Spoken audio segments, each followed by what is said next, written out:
What's up, YouTube? I'm Robert, and you're watching the B1KER Bar Podcast. I just bought a brand new takeoff Fox 34 what's the factory fork for my lady's bike that I was building. I got it for like $500. It was brand new. It was never even used. That's maybe that's $1,000. I don't know, probably something close to that normal. Like you can find really good parts used too, or on the resale market. So it's like, I mean, between that, say I used a fork like that and got a good deal on a shock that was, last season or something like that, with a half decent air shock at the most is going to be, $300 or something like that. It's like $800 there. You got a whole new brand new suspension set instead of spending like $5 and some change getting my old stuff redone. Yeah. And even like so usually what I try to do is I'll sell my bikes pretty much every year and buy a new bike. Partially because I like switching it up and I just love new bikes and all that kind of stuff. But then it just saves me from doing that like big overhaul full on service. And I'll sell my bikes for a pretty good deal and then I'll just get a new one because like when your brakes wear out in your car, you're like, yeah.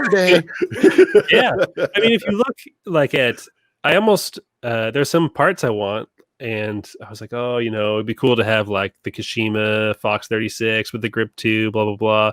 And I was like, man, I could just buy like this last year's YT Capra that's on sale, and just like it's almost just cheaper than buying the parts. Yeah, like especially, and then even from shops, now they're all sold out, but before bikes went crazy, there was some just amazing deals that had, good parts and stuff like that. Like, if you look for a deal, right, you could buy that YT Capra, take the fork off that you wanted, put it on your bike, take your old fork, put it on the YT Capra, turn around and sell it, and then be like break even. Yeah, almost. Yeah, totally.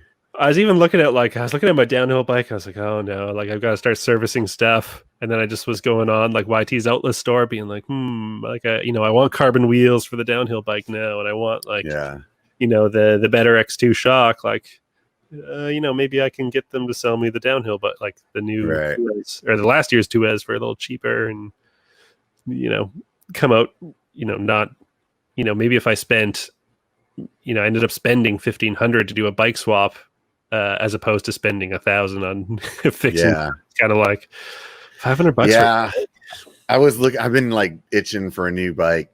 I just built a brand new hardtail, but of course, how upgrade-itis goes. You just always want something new, right?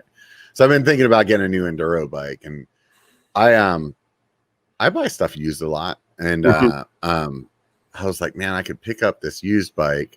My buddy's been like really looking for some like Santa Cruz carbon or some carbon wheels.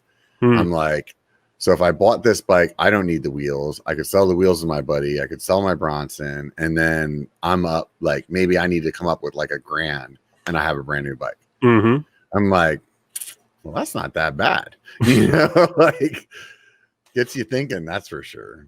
Yeah. Do you buy used or always new? Lately, yeah. Well, I worked in a shop, so pretty much always new. So you're getting like industry pricing then. Yeah, so when I worked at the shop, what did I buy? So I bought Norco Range. They give you like a little bit of deal off cost. Giant gives you a really good deal. If you work at a shop, it's like 20% off cost. And they're already priced. Like you could buy the Giant Rain 2 or Rain 1, just one down from the top model, which retails at 5,600 Canadian, but it has like the Grip 2 Fox 36 and the nice X2 and like the best codes. And if you worked at a shop and then you got, the 20% off, it's like my friend bought one and it was like, I don't know, like 3,300 Canadian after tax. Oh, wow. Yeah. It's a really good deal. Yeah. When he sells it, he actually might make some money. Yeah. And it's, there's definitely some ways to afford. A big one is people always ask how to afford bikes and stuff. Probably the biggest trick you could do is work at a shop like once a week. Yeah.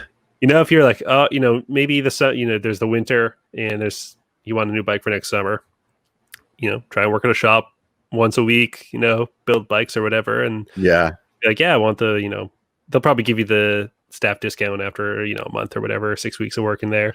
Right. And that alone saves you the $2,000 or whatever. Or you could like pour your life into YouTube for a couple of years and then you might be able to get it. Yeah, that's it. If you like that, make sure you check out the full episode. And hey, do me a favor, before you take off, hit the like and subscribe.